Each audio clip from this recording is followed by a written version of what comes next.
France இந்திய versus England உங்க 2 பேருக்கும் இடையான 3வது டெஸ்ட் மேட்ச்ல முதல் இன்னிங்ஸ்ல இந்திய அணி பேஸ்பால் விளையாண்டு மிகப்பெரிய டார்கெட் இங்கிலாந்துக்கு வச்சிருக்காங்க. மேட்ச்ல டாஸ் வெற்றி பெற்ற ரோஹித் சர்மா பேட்டிங்கை தேர்வு செய்ய இந்திய அணியில சர்ஃப்ராஸ் கான், துரு ஜோயல் அறிமுக வீரரா களமிறங்கினாங்க. முதல்ல பேட்டிங் ஆடிய இந்தியோட தொடக்கம் மோசமா இருந்துச்சு. யதீஷ் ஜெய்ஸ்வால் 10 பாலுக்கு 10 அடிச்சிருக்கும் போது ரூட்டை கேட்ச் கொடுத்துட்டு வெளில போக, அடுத்ததா வந்த சுபம் கில் 9 பாலுக்கு டெக் அவுட்ல மார்க்வுட் போட்ட பால்ல கீப்பர்ட்ட கேட்ச் கொடுத்துட்டு வெளில போயிட்டாங்க. ராஸ் பட்டிதர் 5 பாலுக்கு 5 ரன் அடிச்சிருக்கும் போது டாம் போட்ட பால்ல கேட்ச் கொடுத்துட்டு வெளில போக இந்திய அணி 33 ரன் அடிச்சு 3 விக்கெட் இழப்பிற்கு பரிதாப நிலையில இருந்தாங்க. அப்போதைக்கு உள்ள வந்த ஜடேஜா ரோஹித் சர்மா கூட பாட்டுச்சேவா வச்சு 2 பேரும் சேர்ந்து அங்கிருந்து இந்திய அணியை தோல்வியிலிருந்து மீட்டாங்க. இவங்க 2 பேரும் சேர்ந்து 200 ரன் பாட்டுச்சேவா அமைச்சிருப்பாங்க. இதுல ரோஹித் சர்மா 50 ரன் அடிச்சது மட்டும் இல்லாம சதம் அடிச்சு சம்பவம் பண்ணாங்க. அதிரடியா விளையாண்ட ரோஹித் சர்மா இந்த மேட்ச்ல 63வது ஓவர்ல 3வது பால்ல 237 ரன் இந்தியா இருக்கும்போது 4வது விக்கெட் அவுட் ஆயிட்டாங்க.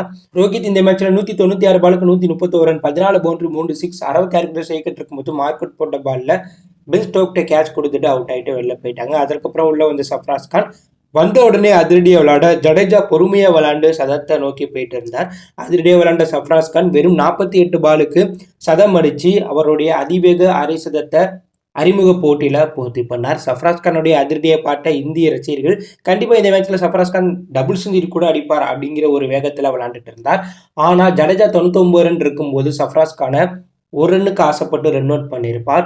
இதனால சர்ஃப்ராஸ் கான் இந்த மேட்ச்ல 66 பாலுக்கு 62 ரன், 9 பவுண்டரி, ஒரு சிக்ஸ், 93 கிட்ட சேர்க்கட்டு இருக்கும்போது மார்க் அவுட் பண்ண ரன் அவுட்ல சர்ஃப்ராஸ் கான் பரிதாப நிலையில அறிமுக மேட்ச்ல சிறப்பாக விளையாண்டு அவுட் ஆயிட்டு வெளில போயிட்டார். அதற்கப்புறம் ஜடேஜா சதம் அடிச்சார். ஸோ இந்திய அணி 5 விக்கெட்ல பிறகு 326 ரன் முதல் நாளில் அடிச்சிருந்தாங்க. ஸோ இன்னைக்கு 2வது நாளில் அதிரடியாக விளையாட ட்ரை பண்ண குல்தீப் யாதவ் இந்த மேட்ச்ல 6வது விக்கெட் அவுட் ஆயிட்டாங்க. குல்தீப் 24 பாலுக்கு 4 ரன் அடிச்சிருக்கும் போது ஆண்டர்சன் போட்ட பால்ல கீப்பர்ட்ட கேட்ச் கொடுத்துட்டு வெளில போக சதம் அடிச்சு டபுள் செஞ்சுரி அடிப்பார்னு எதிர்பார்த்த ஜடேஜா 225 பாலுக்கு 112 ரன், 9 பவுண்டரி, 2 சிக்ஸ், 49 கிட்ட சேர்க்கிட்டு இருக்கும்போது ரூட் போட்ட பால்ல ரூட்டை கேட்ச் கொடுத்துட்டு வெளில போயிட்டாங்க. அதற்கப்புறம் உள்ள வந்து துரு ஜோயல், அஸ்வின் அதிரடியாக விளையாண்டு 70 ரன் பாட்டச்சு அமைச்சாலும் அஸ்வின் 29 பாலுக்கு 37 ரன் அடிச்சிருக்கும் போது அகமத் போட்ட பால்ல கேட்ச் கொடுத்துட்டு வெளில போக துரு ஜோயல் 104 பாலுக்கு 46 ரன் அடிச்சிருக்கும் போது அகமது போட்ட பால்ல கீப்பர்ட்ட கேட்ச் கொடுத்துட்டு வெளில போயிட்டாங்க.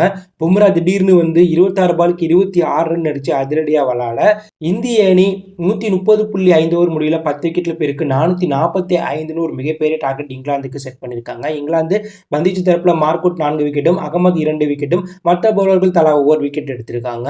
தற்போது விளையாண்டுட்டு இருக்க இங்கிலாந்து அணி 8 ஓவர் முடிவில் 48 ரன் அடிச்சிருக்காங்க. ஸோ இங்கிலாந்து அணியுடைய முக்கியமான விக்கெட்டை எடுத்து ஒரு 300 ரன்குள்ள இங்கிலாந்து சுருட்டினாலே இந்திய அணி இந்த மேட்ச்ல வெற்றி பெற வாய்ப்புகள் அதிகமா இருக்கு. இந்தியனுடைய பேட்டிங்கை பத்தி நீங்க என்ன நினைக்கிறீங்க அப்படிங்கிற கருத்தை கமெண்ட்ல லீவ் பண்ணுங்க.